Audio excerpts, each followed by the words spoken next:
নমস্কার, আমি পঙ্কজ সরকার। আমার নতুন ইউটিউব চ্যানেল পঙ্কজ ক্রিয়েশনে আপনাদের সকলকে স্বাগত। এতদিন ফেসবুকে ছিলাম, এবার থেকে ইউটিউবেও থাকছি। এতদিন আমার যে সমস্ত কাজকর্মগুলো ছিল ফেসবুকে দিয়েছি ছবি আকারে।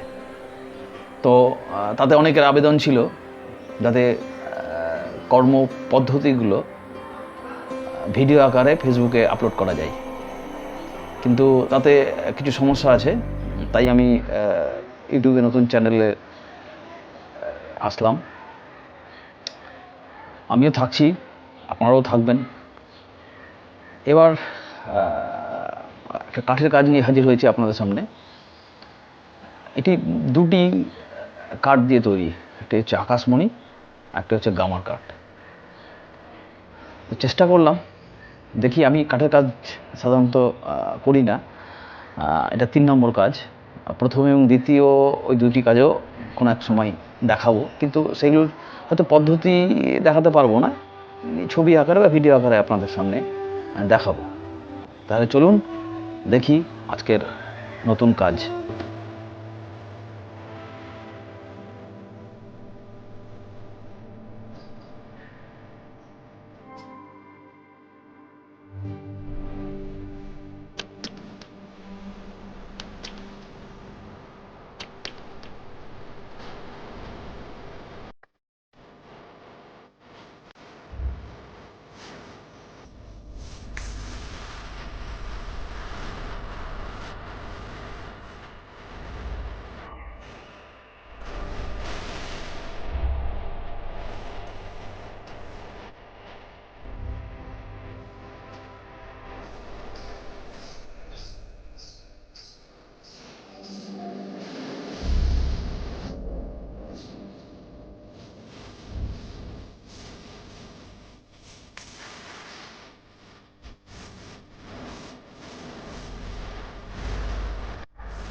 এই যে আমার সমস্ত যন্ত্রপাতি, এগুলো আমি ব্যবহার করেছি। আরও যন্ত্রপাতি অনেক দরকার, তো প্রাথমিকভাবে যতটুকু কাজের জন্য যা যা দরকার আমি সে সমস্ত এই অল্প অল্প কিছু কিছু কিনে এই সমস্ত যন্ত্রপাতিগুলো ইউজ করেছি।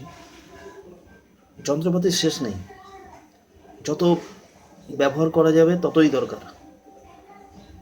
তো আমি স্বল্প যন্ত্রপাতির মধ্যেই করার চেষ্টা করেছি। আরও কিছু যন্ত্রপাতি কিনতে হবে বড় বড় কাজ করার জন্য।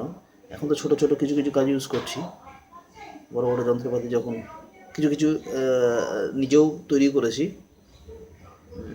এই মাঝেরগুলো কিছু কিছু নিজেরই তৈরি করা। এই তো,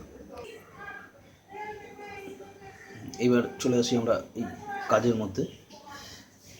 এই যে পেছনের যে ফ্রেমিংটা দেখছেন, এই ফ্রেমিংটা মানে হোয়াইট কালার, যেটা হোয়াইট কালারের ফ্রেমিং পেছন দিকে যে ব্যাকগ্রাউন্ডে রয়েছে সেটি হচ্ছে গ্রামার কাঠ। আমরা যে গামার বলে পরিচিত, সে গামার কাঠ। আচ্ছা, এবার চলে আসি আমরা মাঝের কাঠটি। মাঝের কাঠটি এটা হচ্ছে আকাশমণি কাঠ। দুটোর কালার আলাদা। এটা একটু ব্রাউনিশ কালার, এটা একটু ব্রাউন টাইপ। পেছনে একটা গামার কাঠ। গামার কাঠ খুব নরম, সূক্ষ্ম কাজ করা খুব সমস্যা হয়ে যায়, তবুও চেষ্টা করেছি। এই গেল দুটো কাঠ। আসলে এই দুটো কাঠ অনেকদিন ধরে বাড়িতে ছিল, কাজে লাগাতে হবে বলে কাজে লাগিয়ে দিলাম। নাহলে একসঙ্গে কম্প্যাক্ট এতগুলো কাজ একসঙ্গে করা যেত, আরও একটু মোটা কাঠ লাগতো, তাহলে একই কাঠে হয়ে যেত। কিন্তু আমি এখানে দুটো কাঠ ইউজ করেছি।